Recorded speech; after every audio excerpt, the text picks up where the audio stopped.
అదే RTV app వార్తల్ని క్షణాల్లో చదివే అవకాశం ఉంటుంది. ఒక న్యూస్ పేపర్, ఒక టెలివిజన్ ఛానల్ మీ చేతుల్లో ఎప్పుడూ ఉంటాయి. కొత్తగూడెం జిల్లాలో వేంచేసినటువంటి సీతారామచంద్ర స్వామి వారు దక్షిణ అయోధ్యగా విరాజిల్లుతున్నారు. ఇక్కడ ప్రదేశం అంతా కూడా మనందరికీ తెలుసు. భక్తులు ప్రతినిత్యం వేలాది మంది భక్తులు వస్తూ ఉంటారు. ఒక వర్షాకాలంలో ఆ టైంలో కొద్దిగా గోదావరి చుట్టుపక్కల ఉన్నందుకు కొద్దిగా తక్కువ, కానీ మిగతా అన్ని నెలలు కూడా భక్తులతో కిటకిటలాడుతూ ఉంటుంది.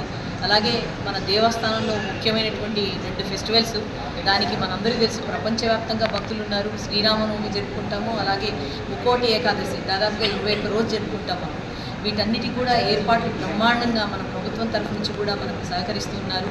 దానికి నిత్యం వచ్చేటువంటి భక్తులకు ముఖ్యంగా మంచినీటి సౌకర్యం కోసం భద్రాద్రి జలప్రసాదాన్ని మనం ఇవ్వడం జరుగుతున్నది. అలాగే ఎండ మనకందరికీ తెలిసి ఈ ప్రాంతంలో అత్యధికమైనటువంటి ఎండలు ఉంటాయి, వర్షాలు ఉంటాయి, అన్నీ ఉంటాయి. కాబట్టి వచ్చే భక్తులందరూ కూడా నీడన రావాలని చెప్పే ఉద్దేశంతో మనం జిఎంఆర్ వారి సహకారంతో దాదాపుగా ₹1 కోటి పడుతున్నటువంటి షెడ్డును దేవస్థానం చుట్టూతా కూడా వేసుకోవడం జరిగింది. మనం దాన్ని రేపు పొద్దున డెవలప్మెంట్లో కూడా ఈజీగా తీసి మళ్ళీ వేసుకునే విధంగా మనం ఏర్పాటు చేసుకోవడం కూడా జరిగింది. అలాగే ప్రసాదం మీద కూడా ఎటువంటి విమర్శలు లేకుండా మహాప్రసాదాన్ని, అంటే భోజనాన్ని అందిస్తున్నాము. ఎంతమంది భక్తులు వచ్చినా ఈ రోజుకి నార్మల్గా మనం కెపాసిటీ మనకు ఉన్నటువంటి ఏదైతే అన్నదాన సత్రం ఉందో అందులో 250 నుంచి 300 మంది మాత్రమే పడతారు.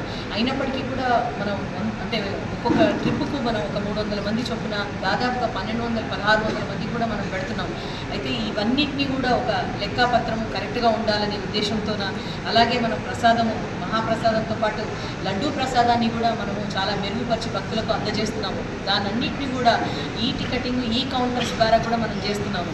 అలాగే మనకు వచ్చేటువంటి భక్తులు ఇంతకుముందు గతంలో ఏదన్నా భద్రాచలం రావాలంటే యాత్రికులకు సౌకర్యాలు, అంటే ఇక్కడ ఉండడానికి కొట్టంగానే మనం బయట ఉన్నటువంటి లాడ్జ్లకు కానీ వాటికి కానీ వెళ్ళేవారు. పవిత్రమైనటువంటి భద్రాచల క్షేత్రంలో స్వామివారి దగ్గర వాళ్ళకు ఆశ్రమం ఇవ్వాలి, మనం వారైతే తీసుకోవాలని చెప్పి ఉద్దేశంతోనే మనకు సంబంధించినటువంటి కాటేజీలు కానీ, మనకు సంబంధించిన సత్రాలని కానీ అన్నీ ఆన్లైన్లో పెట్టడం జరిగింది. 24 పూజలు, అలాగే మనకు 24 పూజల్ని కూడా ఇంటి దగ్గర నుంచే, తర్వాత పరోక్ష సేవలు అక్కడ కూర్చొని కూడా పూజ కట్టినట్టయితే తరఫున పూజ చేసి వారి ఇంటికి ప్రసాదం అందే విధంగా, అలాగే 24 పూజల్లో చాలా కొత్త పూజల్ని మనం గవర్నమెంట్లో మా కమిషనర్ గారి ఆదేశాలు, మన ఎండోమెంట్ మినిస్టర్ గారి ఆదేశాలు, మన జిల్లా మినిస్టర్స్ అందరి సహకారంతో కూడా మనం ఇక్కడ చేసుకోవడం జరిగింది. వీరందరూ కూడా ఇక్కడికి వచ్చే వారందరికీ భక్తులకు అక్కడే ఇంటి దగ్గర నుంచి పూజలు బుక్ చేసుకోవచ్చు, రూమ్ బుక్ చేసుకోవచ్చు. ప్రసాదం అవసరమైతే కూడా మనం వారికి పరోక్ష సేవల ద్వారా ప్రసాదాన్ని కూడా ఇంటి దగ్గరికి చేరుస్తున్నాము. ఇక్కడికి వచ్చే భక్తులకు మంచినీటి సౌకర్యం కానీ, ఈ వచ్చే నడిచే మార్గంలో కానీ నీడను కానీ, ముఖ్యంగా షేడ్ కల్పించాలనే ఉద్దేశంతో కూడా చేస్తున్నాము. అలాగే ఫ్రీ ప్రసాదాన్ని ఉదయం నుంచి సాయంత్రం వరకు కూడా ఫ్రీ ప్రసాద వితరణ కూడా స్వామివారి తీర్థం ప్రసాదం కూడా వినియోగం చేస్తూ ఉన్నాం మనం. అలాగే మనకు అనుబంధ దేవాలయాల్లో కూడా ఖచ్చితమైనటువంటి కార్యక్రమాలు చేయాలనే ఉద్దేశంతోనే మనము పర్ణశాల దేవాలయంలో కూడా మన గత సంవత్సరమే ప్రసాదాన్ని శని ఆదివారాల్లో వచ్చే భక్తుల కోసం మనం ఇస్తూ ఉన్నాము. ఆ ప్రసాదాన్ని ఇప్పుడు ఇంకా కూడా మనకు అన్నదానంలో చేయగలిగిన శక్తి ఉంది. కాకపోతే కొంత స్టాఫ్ మనం రిక్రూట్ చేసుకొని అయినా సరే శని ఆదివారాల్లో కూడా సాంబార్ అన్నం కానీ ఏదైనా భక్తులకు వచ్చే వారికి కడుపు నిండా ప్రసాదాన్ని అందించాలనే ఉద్దేశంతో కూడా ఉన్నాము. అది కూడా త్వరలో ప్రారంభించుకుంటాము.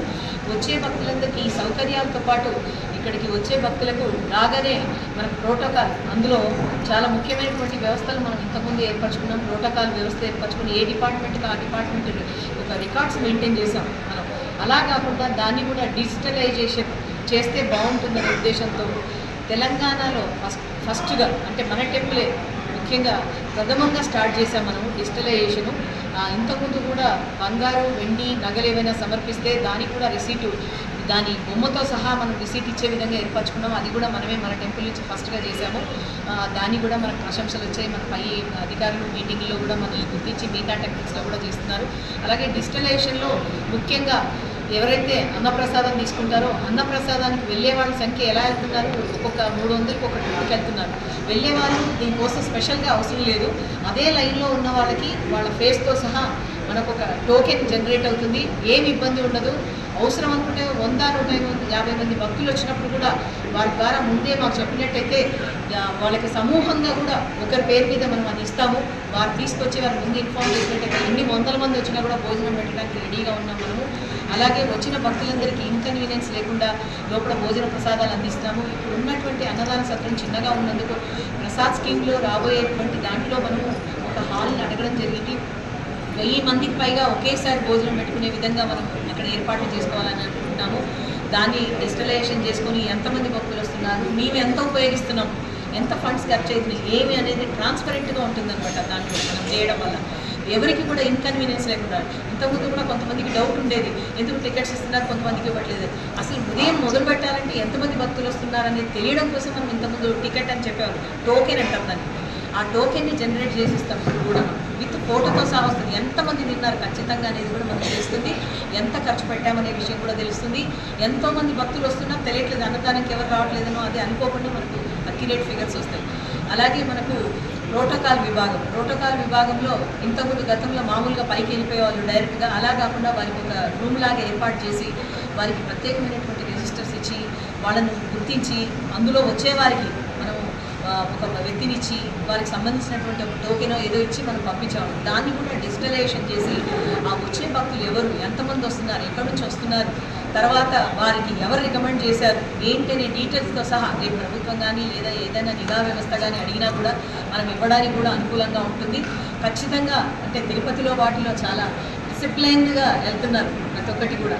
అలాంటిది మన దేవాలయం ప్రాముఖ్యత చెందినటువంటి ప్రపంచవ్యాప్తంగా ప్రఖ్యాతిగాంచినటువంటి దేవాలయంలో ఇది చేయాలనే ఉద్దేశంతో మనము దాన్ని కూడా అంటే ప్రోటోకాల్ వ్యవస్థను కూడా డిజిటలైజేషన్ చేసుకొని ఎక్కడి నుంచి వస్తున్నారు, ఎంతమంది వస్తున్నారు, ఎన్ని టోకెన్స్ తీసుకుంటున్నారు, ఎంతమంది వెళ్తున్నారు, వారికి ఎవరైనా ఉన్నట్టయితే గుర్తించి టికెట్ తీసుకునే వాళ్ళు ఉండొచ్చు, లేదా టికెట్ లేకుండా ఉన్న వాళ్ళ సంఖ్య కూడా ఉంటుంది. వారికి అన్ని వివరాలు ఉంటాయి అందులో. మరిన్ని వీడియోస్ కోసం ఛానల్ ని సబ్స్క్రైబ్ చేయండి. లేటెస్ట్ అప్డేట్స్ కోసం వాట్సాప్ ఛానల్ ని ఫాలో అవ్వండి. ఆ లింక్ డిస్క్రిప్షన్ లో ఉంది.